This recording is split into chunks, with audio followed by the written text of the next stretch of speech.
L'honorable député de Saint-Hyacinthe-Bagot-Acton. Monsieur le Président, encore des nouveaux tarifs pour notre industrie forestière. Washington a annoncé 10 de droits de douane supplémentaires pour notre bois d'œuvre, déjà confronté à des tarifs de 35 Mais c'est pas tout. Donald Trump annonce aussi des tarifs de 25 pour nos produits du bois, comme les armoires, par exemple. Et pendant ce temps-là, l'aide annoncée par Ottawa au mois d'août n'est toujours pas disponible. C'est défaite après défaite pour le premier ministre, notre sauveur autoproclamé face à Trump. Mais le sauveur, il pourrait-tu commencer par sauver notre industrie du bois?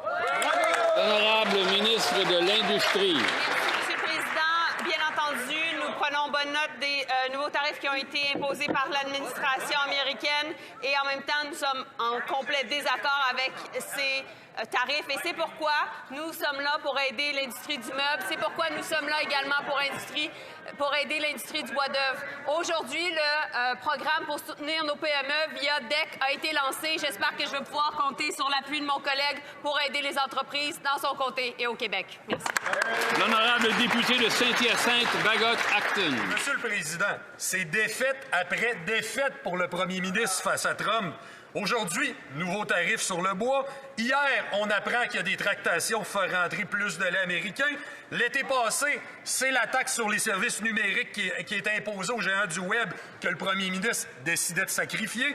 Défaite après défaite, et ça affecte principalement la forêt québécoise, le lait québécois et la culture québécoise. Est-ce que le premier ministre peut enfin se tenir debout pour l'économie québécoise?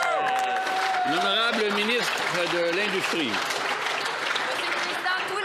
Notre gouvernement se lève debout pour l'économie québécoise. D'ailleurs, il y a eu des bonnes nouvelles à Saint-Bruno-de-Montarville, 150 nouveaux emplois chez Alstom. Et je pourrais continuer. D'ailleurs, demain, j'espère que mon collègue va être là, une bonne nouvelle aussi de la part de Boeing chez CAE pour avoir plus d'emplois dans le secteur de l'aérospatiale. Voilà. Ceci dit, sur la question des tarifs, ils sont injustifiés. Nous sommes là pour l'industrie. J'espère que je peux travailler avec mon collègue pour aider son secteur dans sa circonscription. Mais au-delà de ça, la gestion de l'offre n'est pas sur la table et la culture québécoise ne sera jamais sur la table.